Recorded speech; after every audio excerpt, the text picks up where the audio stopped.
What's going on YouTube? Is the Doctor here bringing another gameplay commentary, and today we're playing some more World of Tanks. Now this episode is going to be dedicated to the class of light tanks. Now light tanks are the first tanks that you play with in this game. It doesn't matter if you're going to favor US tanks, German tanks, Japanese tanks, it doesn't matter. You're always going to start off with a light tank. And that's why I'm making this video, so you guys know how to play the class of light tanks. You know, this kind of the strategy behind the light tanks, what their role is in the game.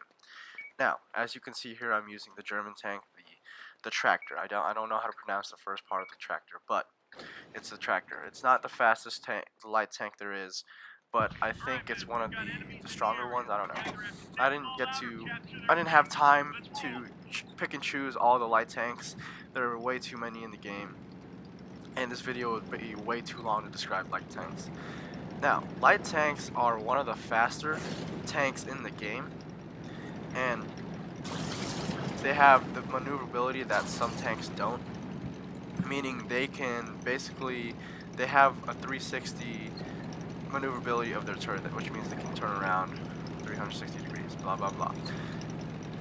Now, that has an slight advantage to other tanks on the enemy team or on your team, because let's say if someone were to come up behind you, you can just turn your turret. You don't have to turn your whole tank. There's some tanks in the game that have a hull lock, which means that they can't turn their turret too far. They can only turn it between, some certain angles. But anyways, light tanks in this game, their purpose is basically to be a spotter or a scout. They're the ones that goes up to the front of the line or battlefront, and they spot the enemy tanks. Now, it's important to spot enemy tanks because let's say you have artillery on your team. If you have artillery on your team, then it's easier for them to spot enemies from afar or from the distance and shoot them from there without getting any damage. Now, there's a right way and a wrong way to do the job of a spotter. The wrong way to do it is to just go out and spot the enemies.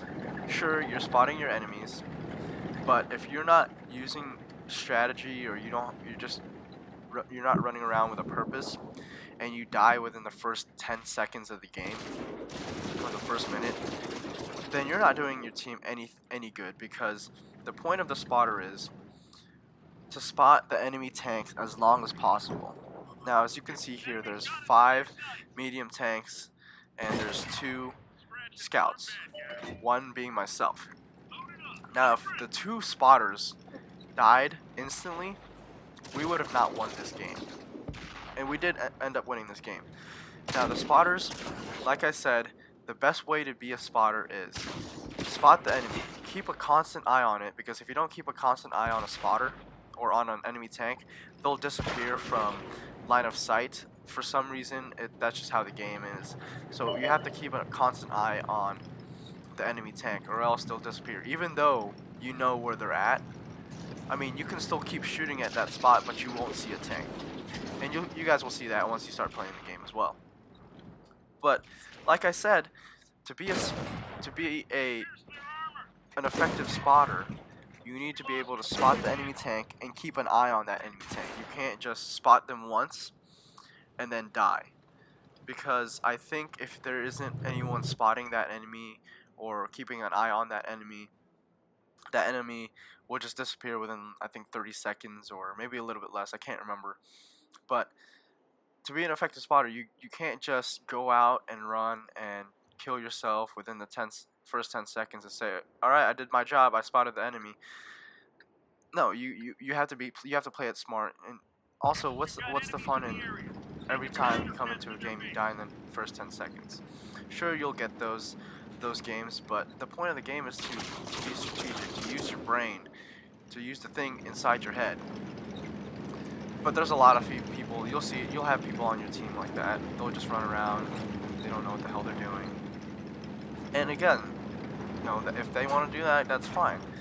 But it's not helping the team, and it's also, if they're having fun that way, I guess they can keep doing it. But I think you have more fun if you're playing more strategic and you're playing with your team.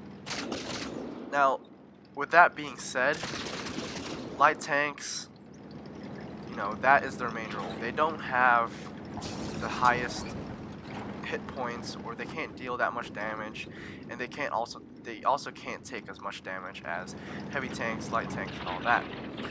But it is the very first tank in the game that you play, a light tank. That's why you're seeing that I'm only in like a lobby full of, you know, 7 tanks. They're not gonna put you in a game where you're up against high level tanks. That just wouldn't be fun. Now, it's it's a good thing to get to know a light tank because it's the stepping stone of all the tanks in the game. This is the first step. You can decide what kind of tank that you want to branch off into. Do you want to be a sniper that sits off in the back and snipes people? Do you want to fight from the shadows like an artillery? But anyways, the light tank is a crucial thing because it introduces you to the game. Now, this video is coming to an end, guys. I hope you enjoyed it, and if you did, make sure to leave a like, comment, and subscribe. There will be more videos like this in my channel, and check out my other videos that you have not yet already seen. Thank you, guys.